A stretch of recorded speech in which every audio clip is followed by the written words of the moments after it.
Antropogénesis, historia de la humanidad. La etnología unida a la concepción esotérica de la vida, nos ayuda en gran medida a formarnos una idea más o menos clara del ascenso y descenso de las civilizaciones. La antropología esotérica ahonda profundamente en el pasado, descubriéndonos el proceso evolutivo desde el primer vestigio humano hasta el hombre desarrollado de nuestros días. Como veremos, todo sigue un plan, todo sigue un arquetipo divino. Los pueblos del mundo actual tienen sus civilizaciones, pero ninguna subsiste eternamente, y el destino de Nínive, Tiro, Grecia y Roma será el de todos. Unos desaparecerán sin dejar huella y otros en cambio dejarán a sus sucesores un gran mensaje de vida. La sabiduría arcaica nos enseña que cada evolución planetaria, desde su inicio hasta su plena expansión, contiene dentro de sí, hablando desde el punto de vista de la humanidad, 7 razas raíces, cada una de las cuales contiene a su vez 7 ramificaciones o subrazas. Nuestra actual raza raíz es la quinta, por lo que se podrá deducir que detrás de la nuestra han existido 4 razas raíces, y que después habrán de emerger aún 2 razas raíces más, hasta completar las 7 antes que termine el ciclo planetario de vida en este planeta. Ateniéndonos al curso de nuestras ideas más inmediatas y de acuerdo con el fin propuesto,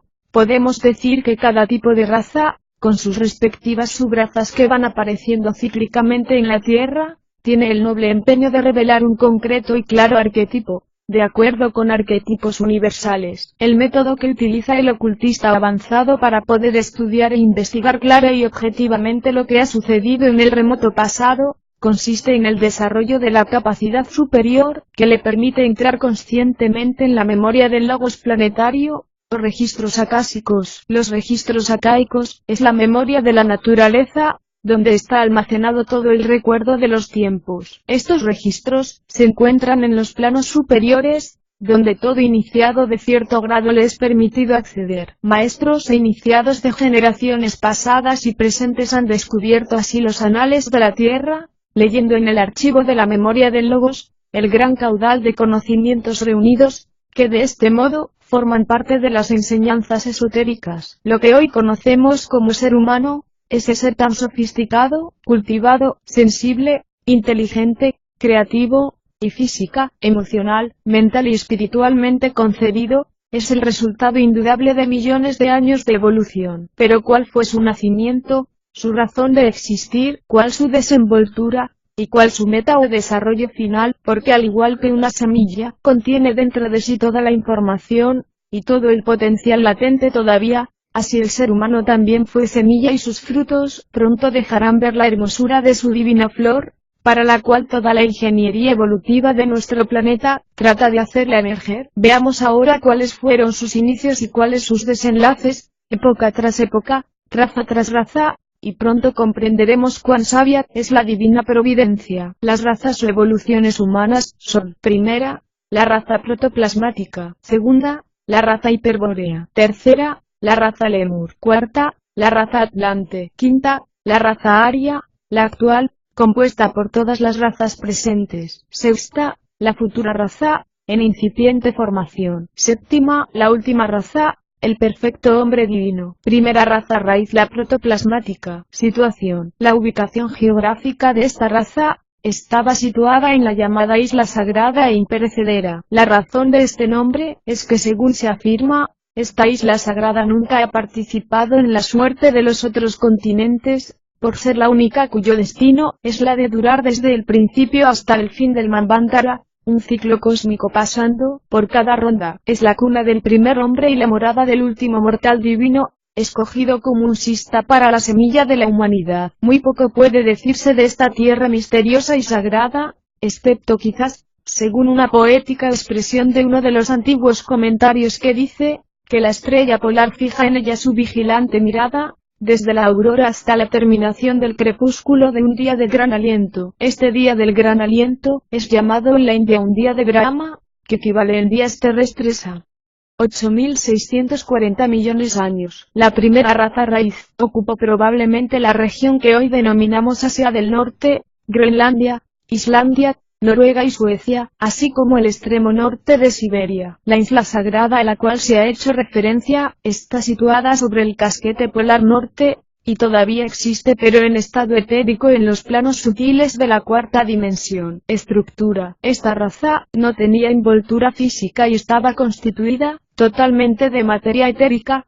siendo muy poco lo que se conoce o puede investigar de ella. En aquella época polar, el mundo estaba en un estado de fusión y con una atmósfera gaseosa. Podemos no obstante referir que, las formas mismas, no eran humanas. Estos cuerpos enormes, se amontonaban insensibles, y pasivos, ya que la conciencia de estas entidades al estar en un nivel atómico, apenas podía afectar, muy levemente a los torpes cuerpos incipientes. El cuerpo, era una masa enorme y con una abertura en su parte superior, por la que se proyectaba un órgano de orientación, que le señalaban los lugares de peligro o calor excesivo. Se trataba del antecedente de la actual glándula pineal. Comentarios y acontecimientos. Era una raza que flotaba, y se deslizaba sobre el ambiente, aún no habían caído sobre la húmeda y caliente tierra, habían evolucionado en las dimensiones superiores de la naturaleza y del cosmos, y cristalizó al fin sobre una tierra también protoplasmática,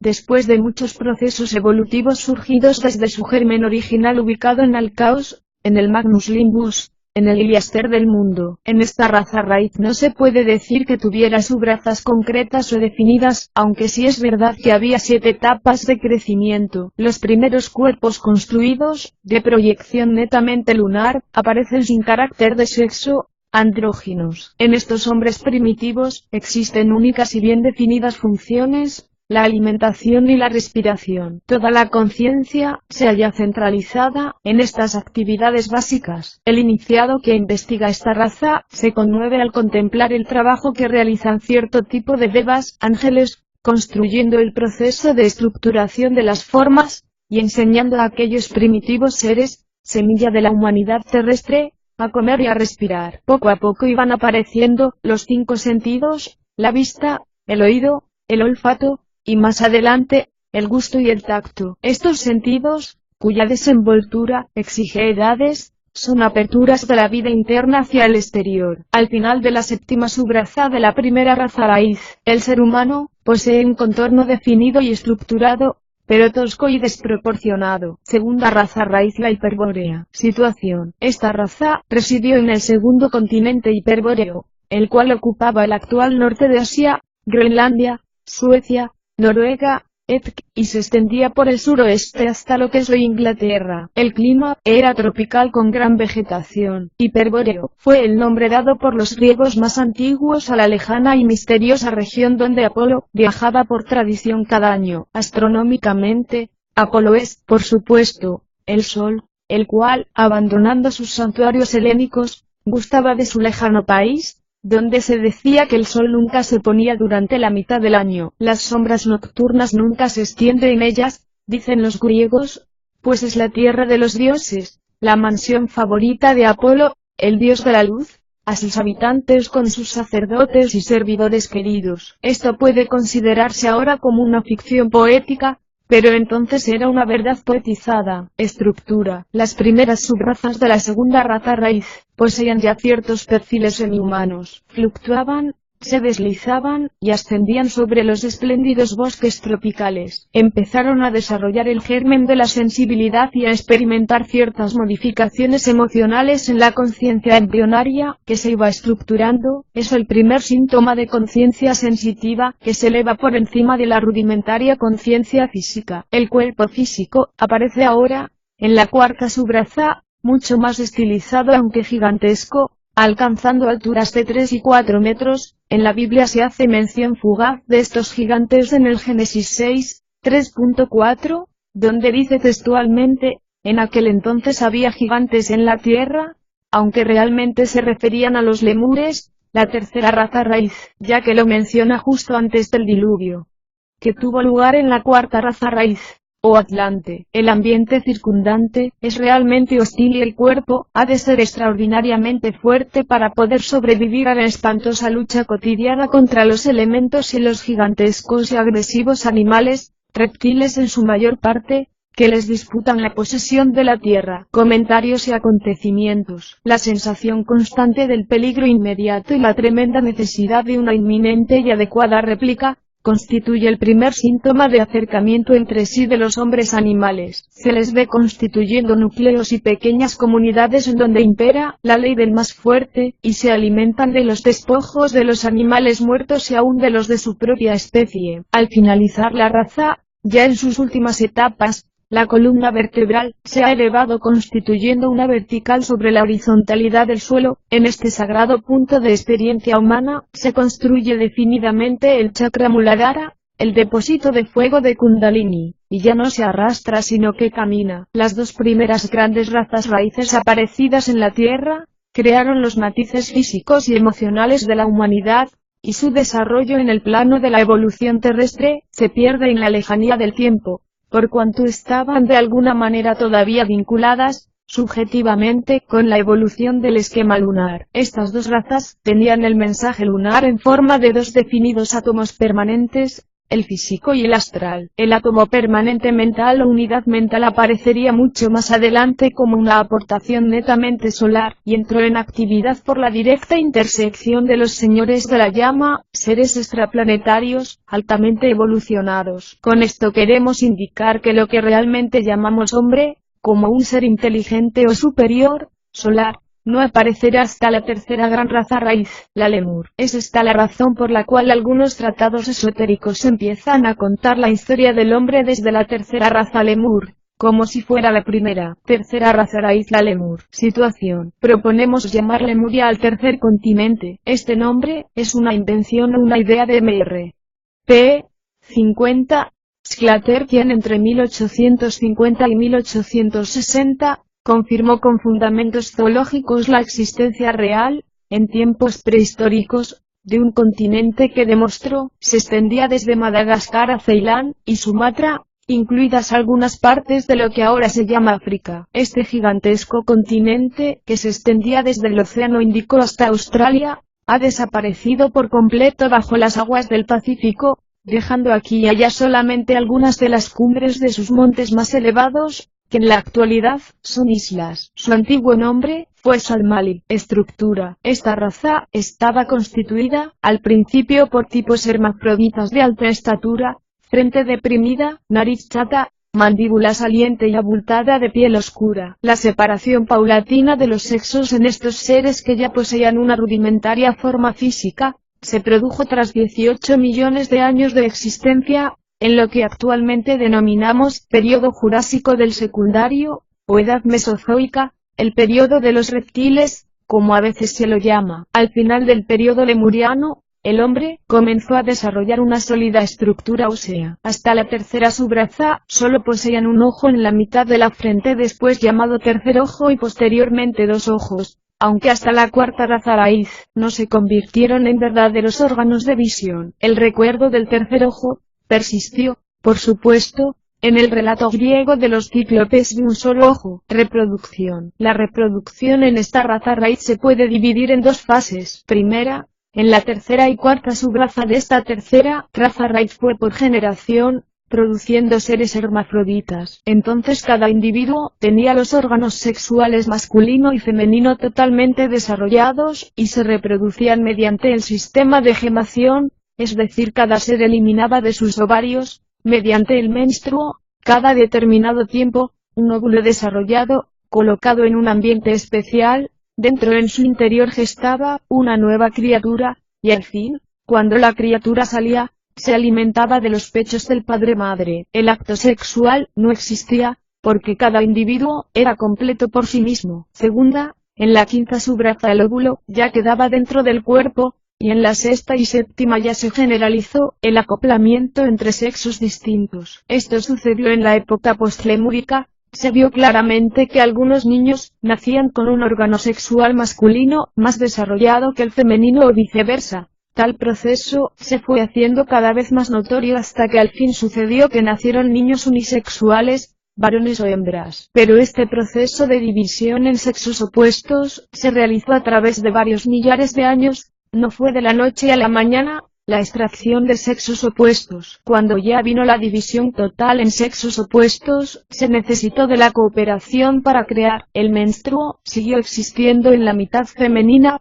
pero ya ese óvulo nacía o venía infecundo, Se necesitaba de la cooperación del sexo masculino para que el óvulo fuera fecundo, y así poder reproducir la especie. Comentarios y acontecimientos. Hace 16,5 millones de años, en la quinta subraza de la raza Lemur, sucedió el momento más dramático de la historia del hombre y del planeta Tierra, la llegada de los señores de la llama, el Prometeo que nos relata la mitología. En aquella época los cuerpos humanos estaban preparados para recibir el impulso final, que permitiría el que se acelerase, el impulso mental, para hacer el descenso de los egos, almas, y su entrada en aquellos cuerpos del reino animal preparados al efecto. En la mitología, Prometeo, con el fin de ayudar a la humanidad y al despertar del hombre, robó el fuego sagrado a los dioses y se lo insufló en el incipiente cerebro del hombre animal, convirtiéndolo así en un ser capaz de evolucionar como hasta entonces era inimaginable. Por tal hazaña, Prometeo fue castigado, a permanecer con la humanidad, hasta que el último hombre fuese totalmente realizado. El fuego sagrado era el principio mental, elemento que diferencia sustancialmente al hombre del animal. Veamos qué nos dice la tradición esotérica respecto a la llegada de esos excelsos seres, llamada los señores de la llama. Con el poderoso rugido, y el veloz descenso desde incalculables alturas, rodeados por ígneas masas flamígeras que llenaron el cielo con fugaces lenguas flameantes, destelló a través de los espacios aéreos el carruaje de los hijos del fuego, los señores de la llama llegados de Venus. Se detuvo, meciéndose sobre la isla blanca, ubicada en el mar de Gobi, hoy en día desierto de Gobi. Era verde y radiante. Masas de flores fragantes, la tierra ofrecía lo mejor y más bello para dar su bienvenida a su rey que llegaba. Era el gran ser conocido como el rey del mundo, el Sanat Kumara, conocido en la Biblia como Melquisedec, el anciano de los días, con sus 3 ayudantes, los 3 señores o Kumaras ante el trono de Dios, y el resto de su corte de auxiliadores. Ellos actuaron como un estímulo magnético, proyectando la chispa mental dentro de los hombres inmentales, despertando en ellos el intelecto. Astrológicamente esto sucedió en la era de Sagitario, donde como flechas flamígeras proyectadas desde el cielo, descendieron surcando el espacio cósmico, y se anclaron en el hombre, las chispas divinas, en la humanidad bien preparada. Entonces los señores de la mente se hicieron cargo de la parte superior del cuerpo astral, emocional, y asentaron allí la mente germinal, impregnándolos de la cualidad de una personalidad separativa, con todas sus posibilidades de experiencia y desarrollo, y todos sus inconvenientes. En ese momento, apareció el individuo, como potencialidad, la individualización. Los señores de la llama, procedentes de Venus, un planeta íntimamente relacionado con la Tierra, aterrizaron en Svettadpa, o Isla Blanca, en el transcurso de la segunda mitad de la época lemuriana, consagrándose como los dirigentes de la Tierra, y representantes de la voluntad del Logos para la evolución de nuestra humanidad. Desde un punto de vista oculto, supuso la instauración de la jerarquía espiritual planetaria, en la Tierra. Esta jerarquía planetaria, también llamada la Gran Fraternidad Blanca, actúa hoy en día en todas las esferas o campos de actividad humana, promoviendo, desde la parte invisible de la vida, corrientes de voz positivos, pensamientos e ideas que afectan ya sea en la política, religión, economía, cultura, ciencia, ética, y de alguna manera, son los que orientan e impulsan estas actividades hacia su correcta expresión, siempre dentro del límite. El límite que marca la ley del libre albedrío del hombre. Al principio, los órganos de sus cuerpos eran rudimentarios, no eran controlados por el cerebro, que todavía no estaba formado. El primer paso dado hacia su progreso fue el de dicha formación del cerebro, que se dio como consecuencia de la separación de los sexos. Gracias a la división de los sexos y a la existencia en cada ser humano de un polo sexual no utilizado para la propagación, se pudo desarrollar la laringe, el cerebro y la conciencia. El hombre requiere un cerebro para pensar, cosa que no es necesaria en el caso de los ángeles. Los ángeles le ayudaron en su labor de propagación, en los periodos de enlaces sexuales, y también en la construcción del cerebro físico. Pero ellos no sabían utilizar ese órgano, ni ponerse en contacto con un ser por su intermedio. Actuaban con los hombres por medio de las emociones, pero no por los pensamientos. Siendo magos de nacimiento, los lemures se sentían seres espirituales,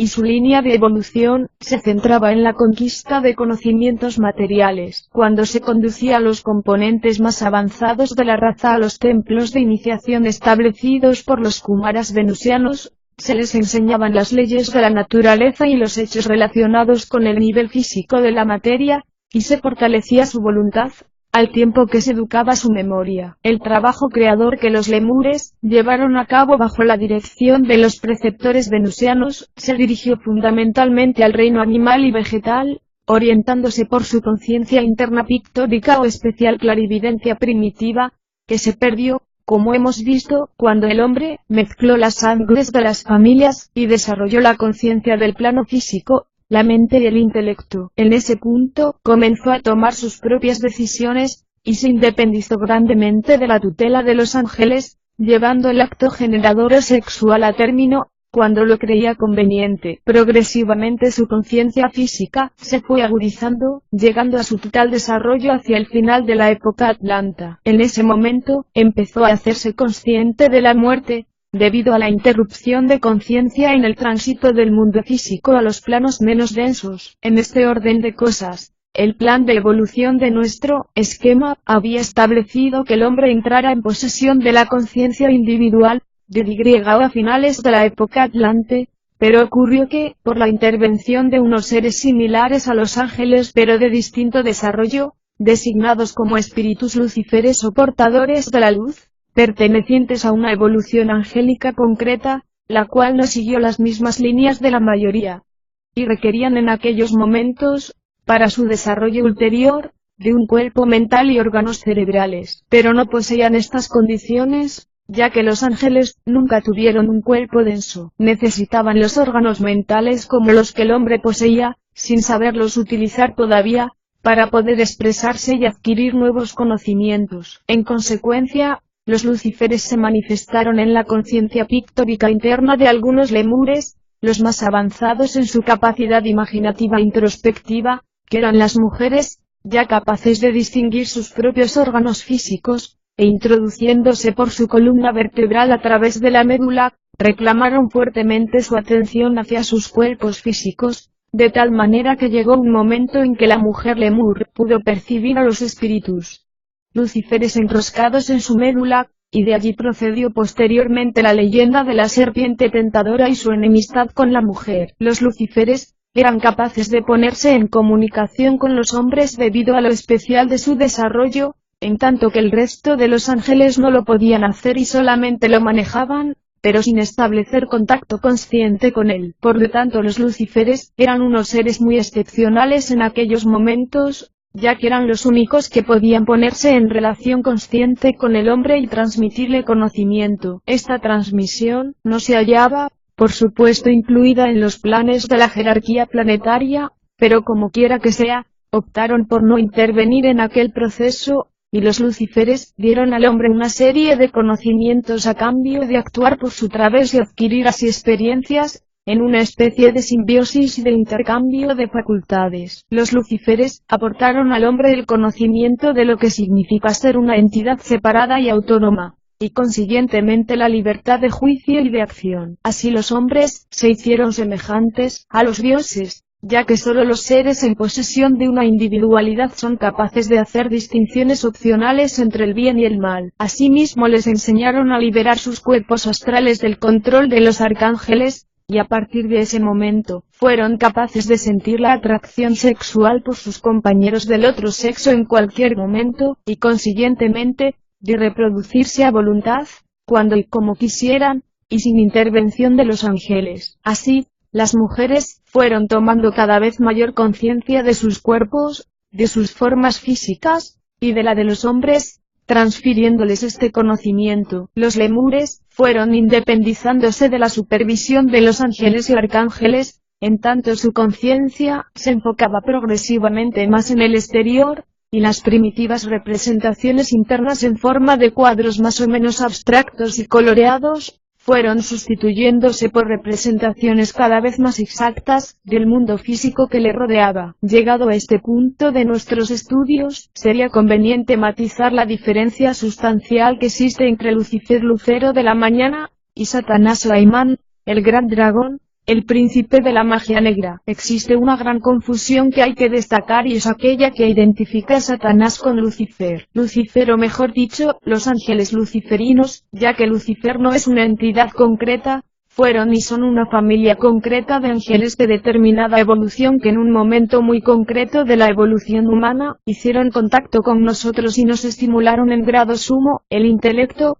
con lo cual empezó una evolución diferente, muy rápida pero a la vez muy dolorosa para el hombre. Y la palabra Satanás, esotéricamente se entiende como una espesa niebla psíquica creada por las pasiones, miedos, perversiones, bajas emociones, odios, de la propia humanidad. En ningún caso, es una entidad propiamente dicha, pero sin embargo puede parecerlo, ya que ha sido creado durante miles de años por la propia humanidad, y forma parte del espejismo subconsciente o colectivo de la familia humana. No podemos negar que existen entidades malignas, como demonios o esperpentos, sin embargo son seres de muy baja evolución y con el tiempo ellos también irán depurando y evolucionando. Lo que intentamos indicar es que no existe algo así como el demonio, Satanás, un ser que encarne el mal absoluto, sino que existen entidades que encarnan el mal relativo, y su poder no es tan grande, sino que se aprovechan de la debilidad e ignorancias humanas,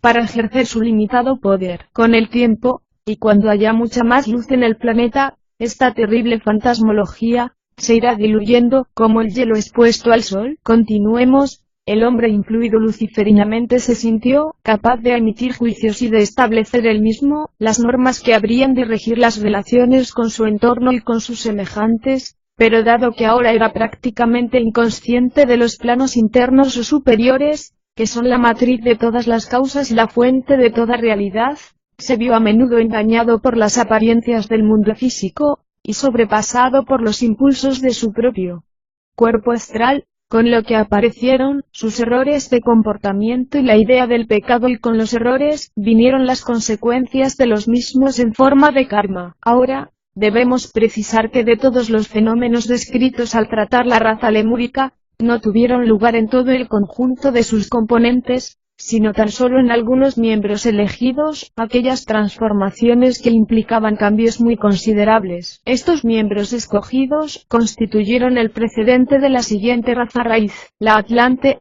y fueron seleccionados por el gran desarrollo de su espiritualidad interior. Se les condujo a las zonas más ecuatoriales de la Lemuria, y allí fueron especialmente entrenados por los señores de Mercurio para llevar a cabo su misión de progenitores de una nueva raza. El resto de los lemures fue degenerando, hasta que sus cuerpos se convirtieron en poco más que animales, y hoy en día sus descendientes por vía formológica son los monos antropoides. Esos lemures degenerados fueron destruidos junto con el resto del continente, que se extendía por debajo de Ecuador, por grandes cataclismos y tremendas erupciones volcánicas. El origen de los monos, el eslabón perdido, que probaría de modo innegable la teoría que el hombre desciende del mono, jamás será encontrado por los paleontólogos, ya que no existe en modo alguno ese teórico eslabón, siendo la verdad precisamente todo lo contrario. La razón del por qué los ocultistas rechazan la teoría darwiniana es porque el mono, dicho sea con verdad, y no el hombre, es un ejemplo especial y único. El pitecoide es una creación accidental, un desarrollo forzado, el resultado de un proceso no natural, un cruzamiento entre un ser o forma animal y antiguo humanoide. Los monos aparecieron millones de años después que el ser humano parlante. Así, pues, es muy importante tener presente que los egos de los monos son entidades obligadas por su karma a encarnar en formas animales, que son el resultado de la bestialidad de los últimos hombres de la tercera raza o lemúrica, y de los primeros de la cuarta o atlante. Esto fue producido por el cruce sexual degenerado de algunos lemures con hembras, peculiares del reino animal. Las innumerables tradiciones sobre los sátiros no son fábulas, sino que representan una raza extinguida de hombres animales. Las evas hembras, animales, fueron sus antecesores, y los machos adanes, humanos, sus antepasados. De aquí la alegoría cabalística de Lilith o Lilatu, la primera esposa de Adán, a quien el Talmud describe como una mujer encantadora, con pelo largo y ondulado, una hembra animal peluda de una forma ahora desconocida. De esta unión antinatural, descendieron los monos actuales. Estos son verdaderamente hombres mudos. He aquí como la ciencia oculta explica la ausencia de todo eslabón entre el mono y el hombre, y muestra al primero desarrollándose del último. Cuarto raza raíz, la Atlante. Situación: Atlántida, así llamamos al cuarto continente, sería la primera tierra histórica, si se prestase más atención de lo que se ha hecho hasta ahora a las tradiciones antiguas. La famosa isla, llamada así por Platón, era solo un fragmento de aquel gran continente. A diferencia de las anteriores, existe una gran información relativa a la cuarta raza raíz o atlántica, sobre la cual se conoce un libro, que es considerado como un texto clásico a este respecto, titulado The Story of Atlantis and Lemuria, de Matthew Scott Elliott. Esta obra contiene también 4 mapas que cubren todos sus periodos. A grandes rasgos, podemos decir que ocupaban la cuenca atlántica,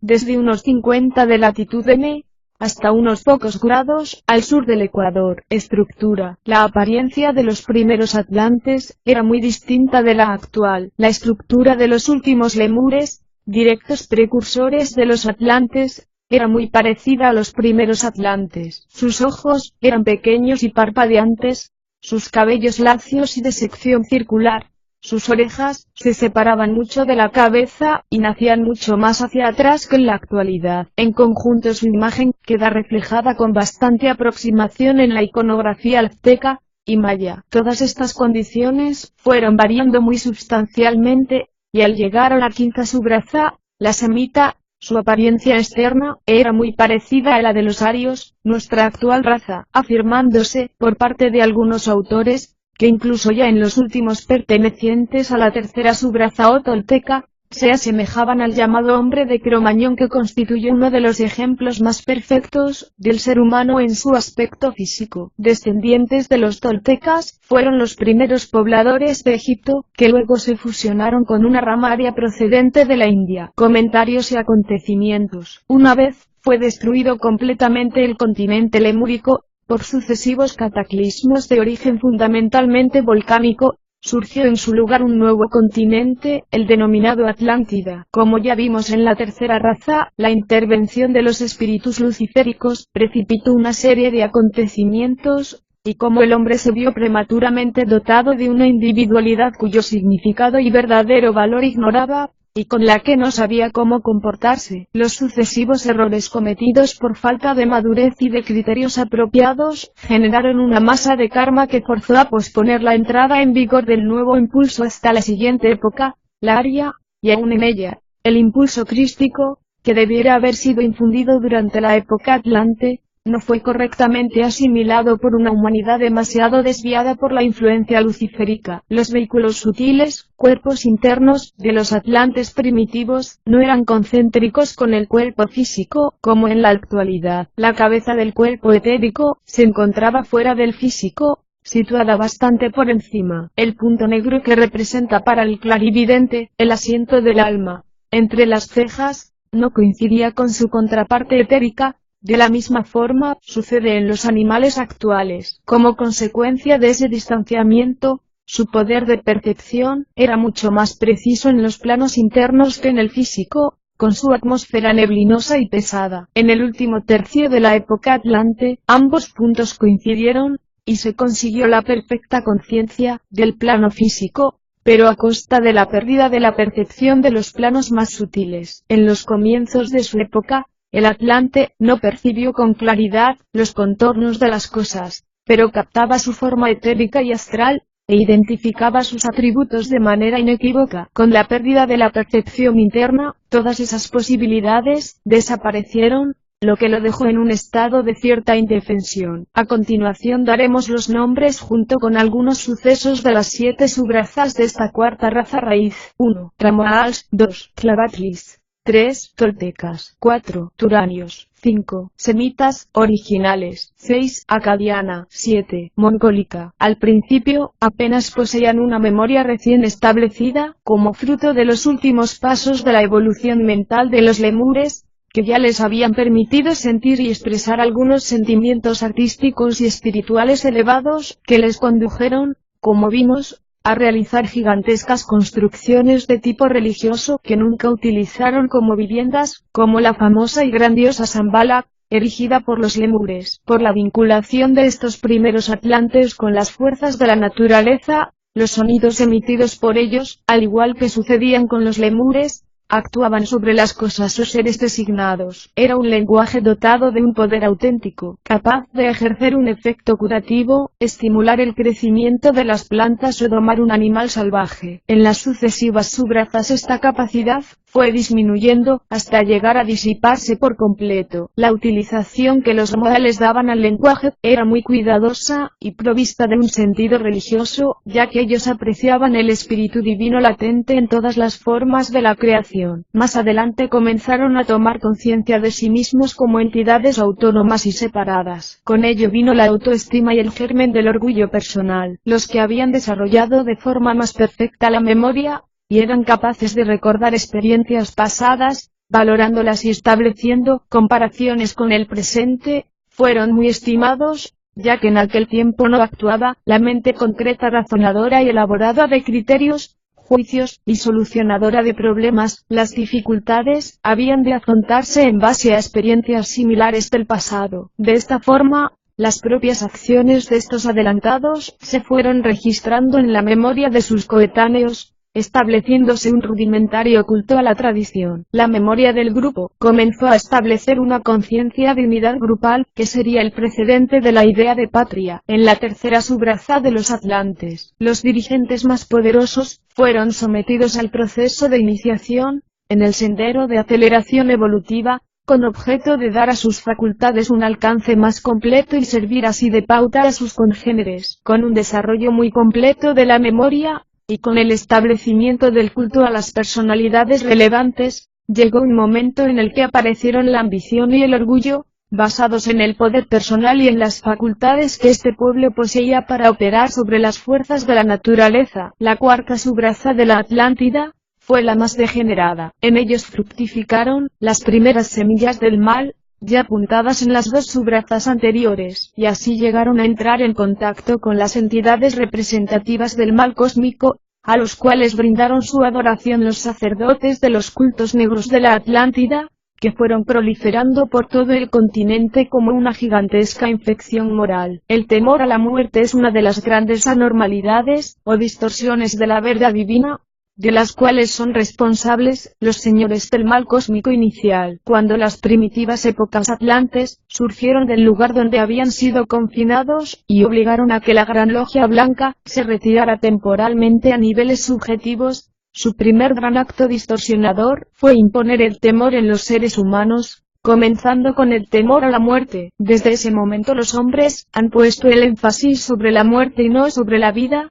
y cada día han sido dominados por el temor. Uno de los actos iniciales de Cristo y de la jerarquía, cuando reaparezcan nuevamente, será erradicar este temor particular, y confirmar en las mentes de los pueblos la idea de que encarnar y tomar forma no es más que un proceso natural del espíritu divino que es el hombre. Los grandes poderes otorgados a los iniciados, algunos de los cuales pervirtieron su sagrado juramento a la jerarquía planetaria, unidos a las capacidades propias de la raza atlante original, marcaron un vertiginoso descenso de la integridad de aquel pueblo, empleándose cada vez más señaladamente para la corrupción, con finalidades extraordinariamente egoístas y perversas, por parte de las clases más elevadas de la sociedad, sobre las más bajas y oprimidas. Todas las aberraciones tuvieron en este oscuro periodo un completo desarrollo. Los sacrificios humanos fueron práctica generalizada, y los magos sacerdotes consagraron sus esfuerzos a dotar la vitalidad artificial a criaturas elementales, engendradas en base a sus más groseros deseos,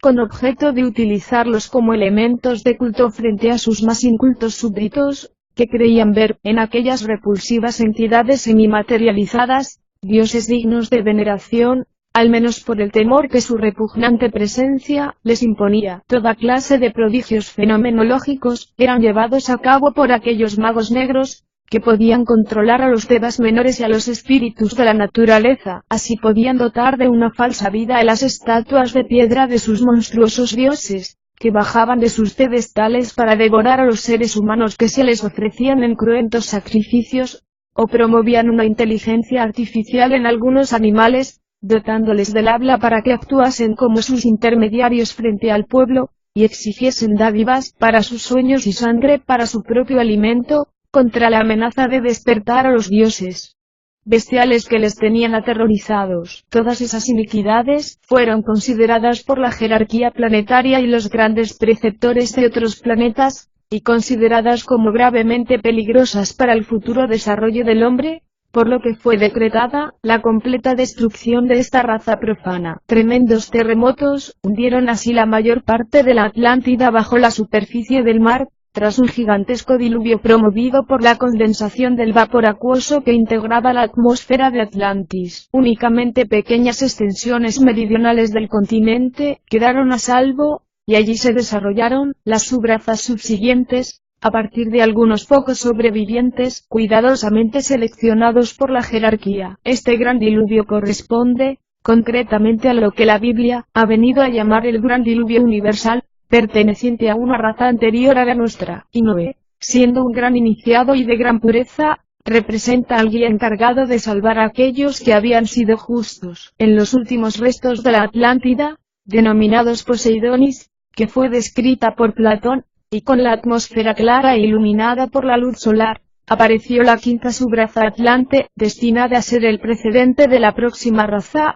nuestra actual raíz aria. La mente empezó a utilizarse como refrendo de los deseos, y rectora de las acciones. Antes de proceder a cumplir inmediatamente la apetencia experimentada, el hombre semita sometía ese impulso a una consulta con su mente, para saber si esa acción era apropiada, o podría causarle algún perjuicio. Sus motivaciones continuaban siendo básicamente egoístas, pero ahora se hallaba sometida a un control. Esa posibilidad de emplear la facultad razonadora y discernidora, supuso como contraparte, la pérdida del control de las fuerzas de la naturaleza, y la clarividencia, lo que alivió al hombre de una tremenda responsabilidad por un poder que todavía no era capaz de utilizar correctamente. Vemos pues cómo en la época polar, el hombre consiguió el cuerpo físico como instrumento de acción, en la época hiperbórea el cuerpo etérico, que le dio fuerzas vitales, capacidad de crecimiento y reproducción, en la época lemúrica el cuerpo astral,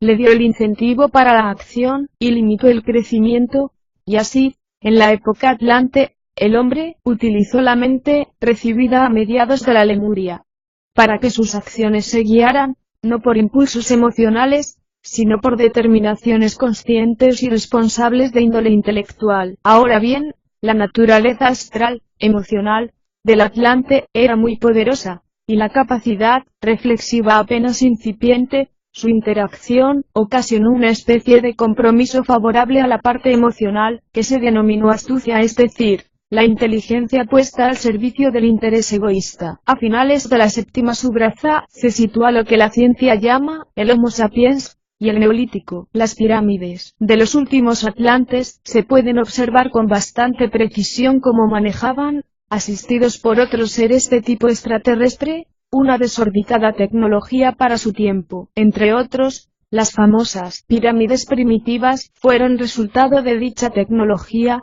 ya que los primeros faraones fueron los últimos atlantes, de ahí el mito de que los faraones eran hijos del sol, es decir del espacio exterior. Las pirámides mejores construidas, curiosamente eran las más antiguas, algo inexplicable, y las últimas que iban construyendo apenas se asemejaban a las primeras, ya que para entonces ya no existía esa ayuda extraterrestre. Quinta raza aria, la actual. Nota: no debemos confundir la palabra aria con la utilizada por los nazis para designar un tipo determinado de hombre físico. Hitler, conocedor superficial de la tradición esotérica, se apropió de esta terminología aria para justificar sus atrocidades. Luego entendamos que la palabra aria fue muy anterior a él. Cuando hablamos de la raza aria o quinta, no se está haciendo referencia a un tipo particular de anatomía física, sino a unas características interiores concretas de nuestra presente humanidad, la cual está plenamente representada por todas las razas y etnias del mundo actual. Situación: la quinta es nuestra actual raza,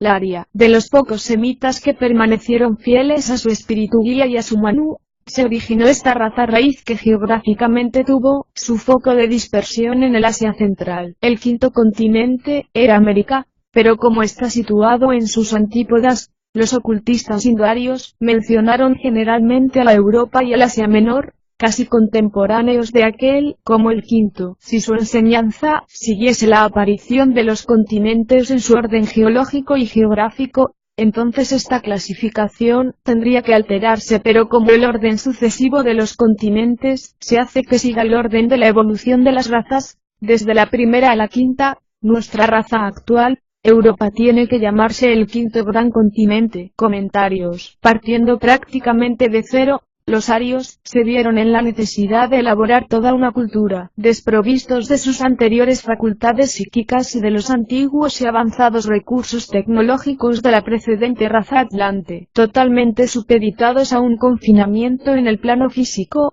y desconectados de toda realidad más profunda. Por supuesto, esta descripción es un tanto global, y no puede aplicarse de la misma manera a todos los focos de los primitivos arios. En el caso de los egipcios, por ejemplo, existió una suave transición entre la cuarta raza y la quinta, y una gran parte de la ciencia espiritual, así como sus aplicaciones técnicas, sobrevivieron durante largos años. Pero este no fue el caso más común. La norma a partir de entonces fue el que los antiguos guías espirituales rehuyeran en lo posible la proximidad a los hombres, para dejarlos liberados a sus propias fuerzas y al libre ejercicio de su facultad intelectual y discernidora. De esta forma, comenzó el curso de una nueva etapa de la humanidad. Ocasionalmente descendían entre ellos miembros de humanidades avanzadas de otros planetas, que les introducían en el conocimiento de algunas prácticas elementales pero necesarias para su desarrollo, tales como el uso y la producción del fuego,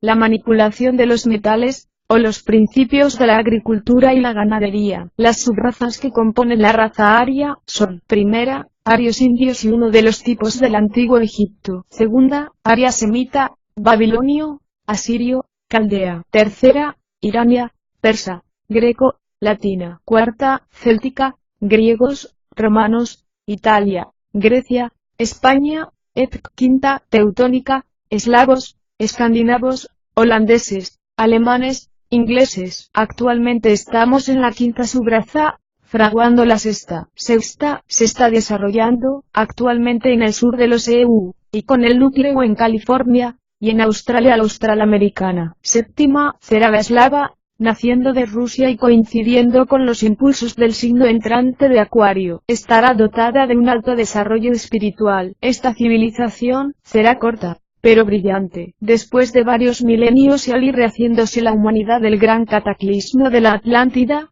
un sumo sacerdote llamado Rama, conductor de pueblos y sabiduría, tuvo que huir de las tierras celtas de los finisterres europeos, por oponerse a los sacrificios humanos que las sacerdotisas druidas imponían en el matriarcado para aplacar a los dioses. En esta humillación, este llegó a la India, y con la amalgama de otros restos de pueblos salvados de la repetida gran catástrofe, como los uigures de la Siberia, llegó a formar un pueblo unido bajo la forma de teocracia, hoy perdida. La libertad y el destino es el único modo de equilibrio que puede llevarnos a la felicidad y a la paz. De este gran avatar cual lo era Ram, se deriva el dios legendario de la India, Ramakrishna, y la epopeya del Ramayana y toda la sabiduría de la antigua India. Este conductor de la humanidad fue también llamado Manas o Manu, y muy posteriormente Minos por los griegos, y Moisés por los judíos. En la antigua India, con sus 7 rishis y todo el contenido religioso nacido en ella, es la primera subraza de la quinta raza. Para los hindúes de la antigua India, solo el mundo espiritual y suprasensible era lo real.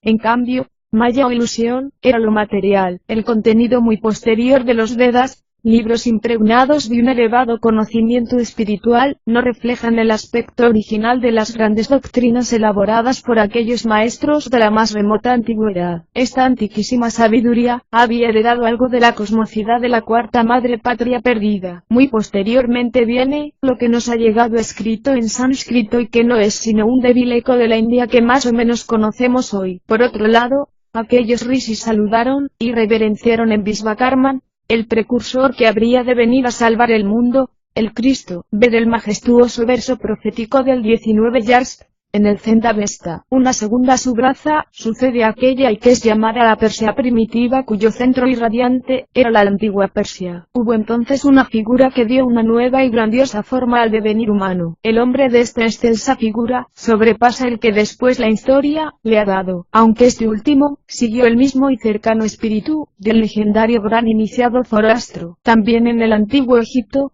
un gran instructor, conocedor e iniciado en los misterios que había dejado Zoroastro, el legendario Hermes o Dios Tot, antecesor del 3 veces sabio Trismegistro, fue el portaestandarte de este pueblo. Su enseñanza consistía en saber armonizar, durante el paso por la vida, las facultades sensibles de los hombres con los poderes espirituales a las que aquellas estaban subordinadas. Al final de esta gran cadena de maestros y guías de la humanidad, después de la última gran catástrofe, y cuyos nombres más famosos fueron los de Rama, Ramakrishna, Zoroastro, Buda, Hermes, Moisés, vino el último, que por sus circunstancias especiales, habría de ser el primero, ya que todos los anteriores, la habían anunciado, es decir el Cristo, el maestros de maestros y ángeles, el ser espiritual más elevado de nuestro planeta, el cual se manifestó a través de su discípulo Jesús de Nazaret, por el periodo de 3 años. Él aportó con su presencia un estímulo único y providencial,